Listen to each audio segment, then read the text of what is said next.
My name is Pam Schrader, and I'm from Hawthorne Woods, Illinois. And my story began September 1st of 1980. I was a young flight attendant starting out with a major airline, and I was engaged to be married. 2 weeks before my wedding, my fiance and I went away for Labor Day weekend, and sadly it tragically ended in an automobile accident that took his life and left me with everything broken but my arms and my neck. I spent a year in a body cast, 2.5 years in a leg brace, a year on crutches, and now to this day, 34 years later, I have had 33 surgeries as a result of this accident.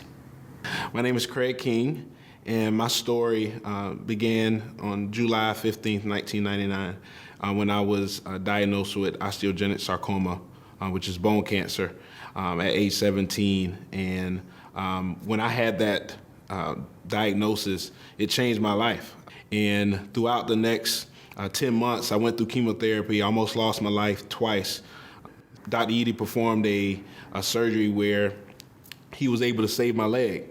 At that time, research allowed me to have options. And one of those options was amputation.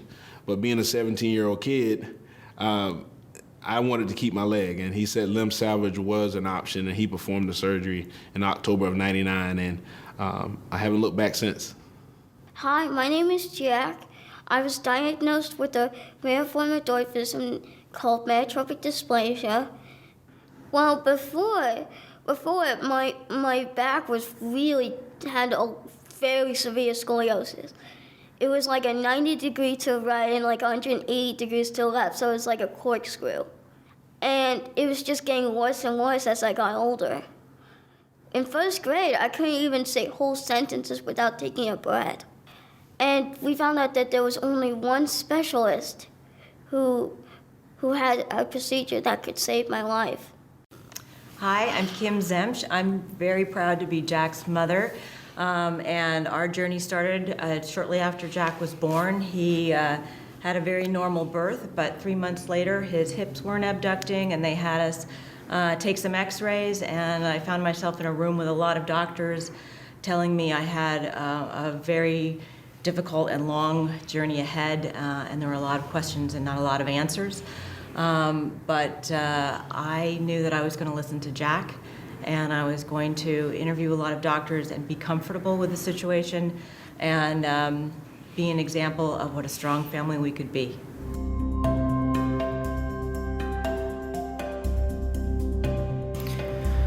Orthopedics is a complete game changer. It saved our son's life. I think orthopedic care is my lifeline, and I say that because it allowed me to do everything that I wanted to do in life. I wanted to become an elementary school teacher, and I was afraid that being diagnosed with osteosarcoma and then potentially losing my leg would affect me becoming an elementary school teacher.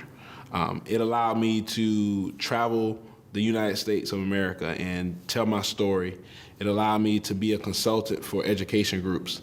My orthopedic care improved my quality of life. I have returned to my job as a flight attendant. I spend 16-hour days on my feet. I fly internationally, and all of this is made possible because of all the technology and the wonderful orthopedic surgeons and all the people in the background that have made me put back together to be a person that is functioning in society and doing everything that I've ever wanted to do.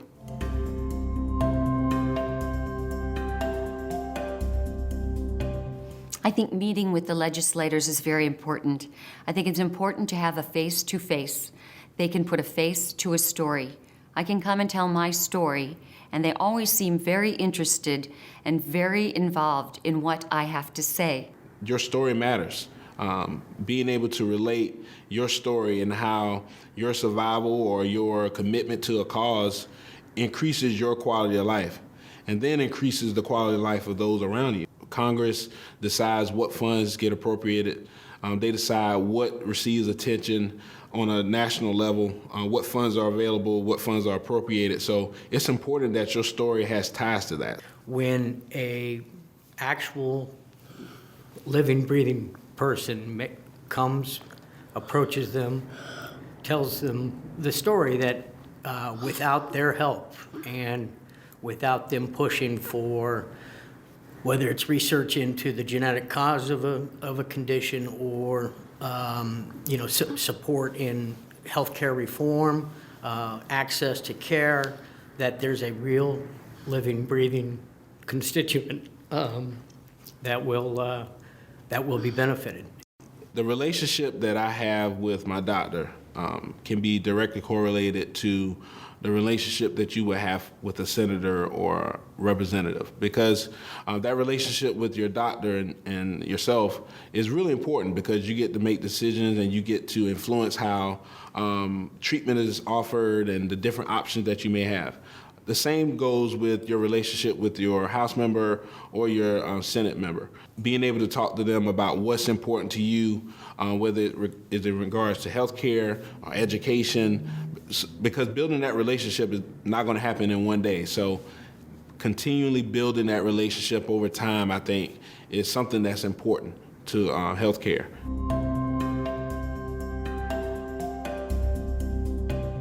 Advocacy is a process. It's a process that is not going to be limited to one event or one interaction. It's knowing what you need and what's important to you and continuing to get that message out. Well, the word advocacy, in my opinion, just means speaking in local government.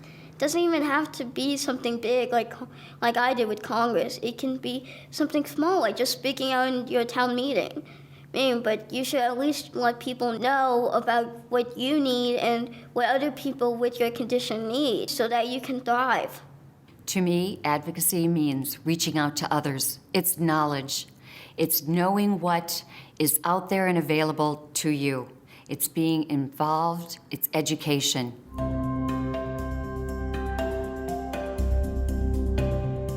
The beauty about being an advocate and being involved in advocacy is that everyone can do it. It's not a special club. I get asked by family and friends all the time, so what certification do you have? Or what college degree do you have? Or did you go to school and study that while you were in undergrad or with your master's? I said, no, I just had a drive for a cause or multiple causes, and I spoke out about them.